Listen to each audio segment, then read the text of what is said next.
نہ کوئی بڑی بات چھوڑی ہے، بلکہ ساری کی ساری باتیں جو ہے نا ان کو ریکارڈ کر لیا، اور جو کام وہ کیا کرتے تھے سب اس وقت اس میں موجود پائیں گے۔ اب یہ جو کتاب ہے یہ نامہ اعمال ہے انسان کا۔ پھر اللہ تعالیٰ آگے فرماتا ہے کہ اور آپ کا پروردگار جو ہے ولا یظلم ربک احد، کہ کسی پر بھی ذرہ بھر بھی ظلم نہیں کرے گا۔ اب یہ بات جو بتائی جا رہی ہے کہ اعمال نامہ جو ہے اس میں ہر چیز بغیر کسی کمی بیشی کے اس میں درج ہوگی۔ نہ تو یہ ہوگا کہ ایک جرم کی سزا دوسرے کو دی جائے گی، اور نہ یہ کہ کسی کا جرم جو ہے وہ کم ہوگا اور اسے سزا دے دی جائے گی، نہ یہ کہ کسی بے گناہ کوئی پکڑ لیا جائے گا۔ یعنی ظلم کی کوئی قسم وہاں پر روا نہیں رکھی جائے گی۔ اعمال نامے میں جو کچھ فرشتوں نے درج کیا ہوگا بالکل اس کے مطابق انہیں بدلہ دیا جائے گا۔ اچھا، یہ بھی آپ کو اور مجھے پتہ ہے نا کہ ہم لوگ حدیث سے پتہ چلتا ہے کہ ہمارے اور قرآن میں بھی ہم نے اس چیز کو پڑھا ہے کہ نامہ اعمال لکھنے والے فرشتے جو ہیں وہ دائنے اور بائنے کندھے پر موجود ہیں، کرامن کاتبین۔ تو وہ ہر انسان کی ہر نیکی اور بدی جو ہے وہ لکھتے چلے جاتے ہیں، اور بدی جو ہے وہ اس کو لکھا جاتا ہے اور اس وقت مٹا دیا جاتا ہے جب انسان اللہ سے توبہ کرتا ہے، استغفار کرتا ہے اور دوبارہ غلطی کا نہ کرنے کا ارادہ کرتا ہے۔ ٹھیک ہے، تو اس سے ہمیں یہ بھی پتہ چلتا ہے کہ مجھے اور آپ کو جو چاہتا ہے نا، یہ حدیث کا بھی الفاظ ہے کہ جو چاہتا ہے کہ وہ اپنا نامہ اعمال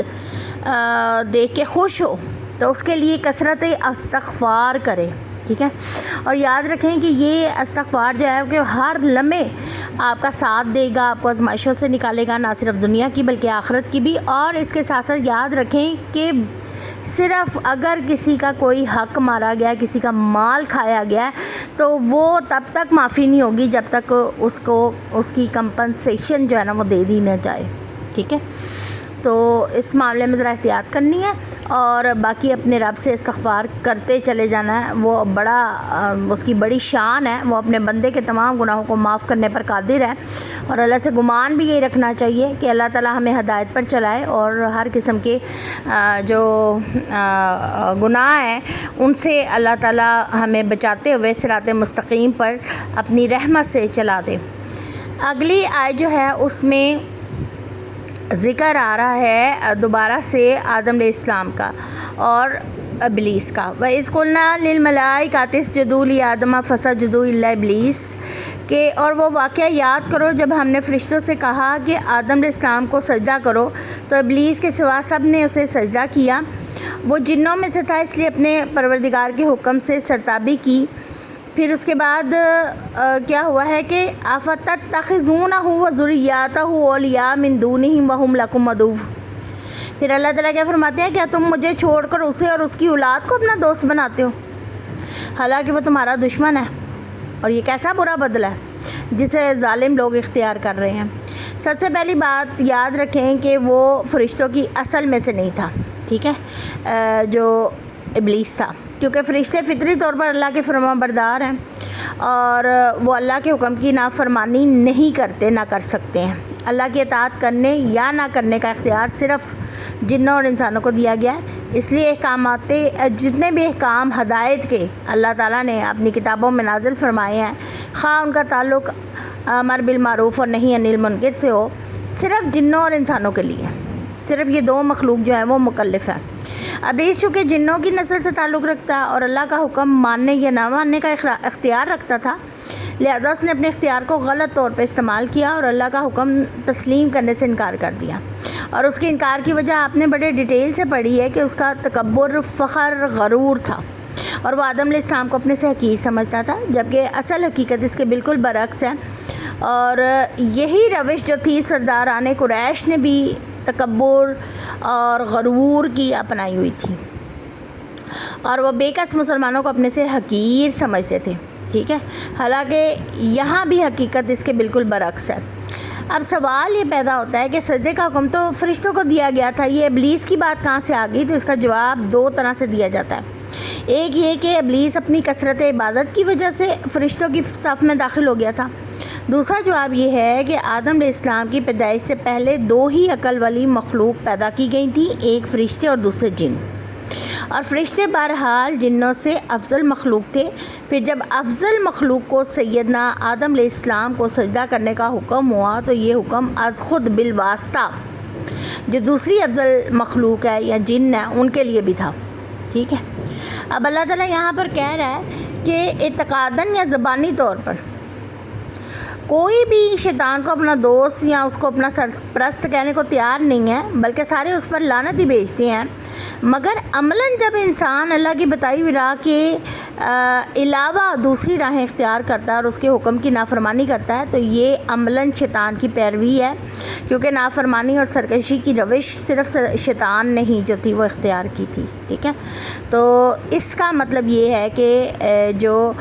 شیطان کو دوست بنانا، جب اللہ کے حکموں سے انکار کر دینا اور شیطان کو اپنا دوست بنا لینا، کس طرح؟ اللہ کی نافرمانی کرتے ہوئے، ٹھیک ہے۔ پھر اللہ تعالیٰ جو یہ بات کہہ رہے ہیں نا کہ یہ ایک ایسا برا بدلہ ہے جسے ظالم لوگ اختیار کرتے ہیں، یعنی ظالموں سے مراد شیطان یا ابلیس یا ان کے مطیع فرما بردار اور جو ان کے چیلے ہیں یا جو ان کے راستے پر چلتے ہیں۔ اور اس جملے کے بھی دو مطلب ہو سکتے ہیں۔ ایک یہ کہ انسان کو چاہیے تھا کہ اپنے پروردگار کی اطاعت کرتے، مگر ان ظالموں نے اس کے عوض اپنے ازلی دشمن کی پیروی اختیار کی، یعنی شیطان کی۔ اور دوسرا اس جملے کا مطلب یہ بھی ہو سکتا ہے کہ ان ظالموں کو بہت برا بدلہ ملنے والا ہے۔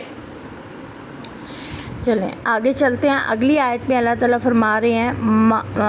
ما اشہدتم خلق السماوات والارض ولا خلق انفسہم، کہ میں نے تو انہیں نہ اس وقت گواہ بنایا تھا جب آسمان اور زمین پیدا کیے تھے اور نہ اس وقت جب خود انہیں پیدا کیا گیا تھا، اور میں گمراہ کرنے والوں کو اپنا مددگار بنانے والا بھی نہیں ہوں۔ اچھا یہاں پر دیکھیں کہ اللہ تعالیٰ فرما رہے ہیں کہ جتنے بھی یعنی کہ مشرک ہیں اور جتنے بھی اللہ تعالیٰ نے زمین اور آسمان یعنی جس وقت پیدا کیا اس وقت تو اللہ تعالیٰ نے تم لوگوں کے معبودوں سے کوئی مشورہ نہیں لیا، ٹھیک ہے، یعنی اللہ نے ان کی مدد نہیں مانگی جو یہ کہتے ہیں نا کہ اللہ کے مددگار ہیں، بلکہ اللہ تو کہتا ہے زمین اور آسمان کو پیدا کرنے کے بہت مدت بعد ان کو پیدا کیا گیا، اور پھر جب انہیں پیدا کیا گیا تو اس وقت بھی ان سے مشورہ نہیں لیا گیا تھا کہ تمہیں کس طرح کا بنایا جائے، پھر یہ کیسے میرے شریک بن گئے؟ سوچنے والی بات یہ ہے۔ اور اگر فرض بالمحال میں نے کسی کو اپنا مددگار بنانا بھی ہوتا تو ان بدبختوں کو بناتا جو لوگوں کی گمراہی کا سبب بنے ہوئے ہیں، یعنی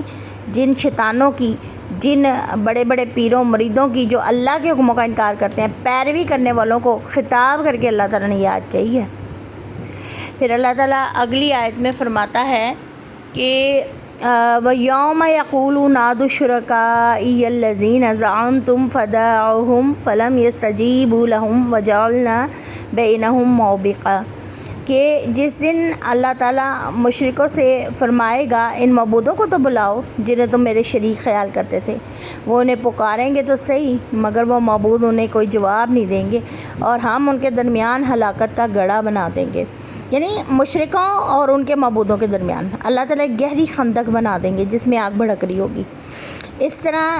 نہ عابد اپنے معبودوں سے کوئی تعلق قائم کر سکیں گے نہ معبود اپنے پیروکاروں سے، ٹھیک ہے۔ اس کا دوسرا مفہوم اگر ہم سمجھیں تو یہ کہ ان دونوں کے درمیان اللہ بہت سخت عداوت ڈال دے گا۔ دنیا میں تو یہ یعنی ان کی بڑا عزت اور احترام کرتے تھے اور انہیں خدائی کا درجہ دیا ہوا تھا، مگر اس دن یعنی قیامت کے دن بدترین دشمن بن جائیں گے اور سمجھیں گے کہ انہی کی وجہ سے ہم جو ہیں عذاب میں مبتلا ہوئے ہیں، ٹھیک ہے۔ پھر اللہ تعالیٰ اگلی آیت میں فرما رہا ہے کہ وَرَأَى الْمُجْرِمُونَ النَّارَ فَظَنُّوا أَنَّهُمْ وَاقِعُوهَا وَلَمْ يَجِدُوا عَنْهَا مَصْرِفًا، کہ اور مجرم جب دوزخ کو دیکھیں گے تو انہیں یقین ہو جائے گا کہ وہ اس میں گرنے والے ہیں اور اس سے بچاؤ کی کوئی راہ نہیں پائیں گے، کوئی راستہ نہیں انہیں ملے گا۔ اللہ اکبر، یعنی اس بات کو آپ یہ دیکھیں کہ جب یہ سارا واقعہ، سارا جو سینیریو اللہ نے بتایا ہے قیامت والے دن کا، اور جنت و جہنم بتائی ہے، شرک کرنے والوں کے بارے میں بتایا ہے، مختصراً آدم علیہ السلام اور ابلیس کا قصہ بیان کر دیا چند آیات میں، یہ گنی چنی چند آیات میں، تو دیکھیں اس کا مقصد کیا ہے۔ مقصد یہ ہے کہ میں اور آپ اپنی اصلاح کر لیں، ٹھیک ہے، کیونکہ جس دن قیامت قائم ہوگی جنت اور جہنم جو ہے وہ سامنے پیش کر دی گئی، اس دن بچت کی کوئی صورت نہیں ہے، سوائے اس شخص کے جو اللہ سے اور اللہ کی نافرمانی سے اس دنیا میں ڈرتا رہا، اس کی حکموں کی پاسداری کرتا رہا اور اپنی تمام در خواہشات نفس کو پس پشت ڈال دیا جو اللہ کے حکموں کے خلاف تھیں، اور اپنی زندگی کو صراط مستقیم پر چلانے کی کوشش کرتا رہا اور اللہ سے اس کی رحمت کا امیدوار رہا۔ پیاری سسٹر، اللہ تعالیٰ ہمیں انہی لوگوں میں شامل فرمائے اور ہماری دنیا اور آخرت جو ہے اس کو اللہ تعالیٰ سنوار دے۔ اسی کے ساتھ آج کی کلاس کا اختتام کرتے ہیں۔ ربنا آتنا فی الدنیا حسنۃ وفی الآخرۃ حسنۃ وقنا عذاب النار۔ سبحان ربک رب العزۃ عما یصفون وسلام علی المرسلین والحمد للہ رب العالمین۔ سبحانک اللہم وبحمدک اشہد ان لا الہ الا انت استغفرک استغفرک استغفرک استغفرک واتوب الیک۔ السلام علیکم ورحمۃ اللہ وبرکاتہ۔ وعلیکم السلام ورحمۃ اللہ وبرکاتہ۔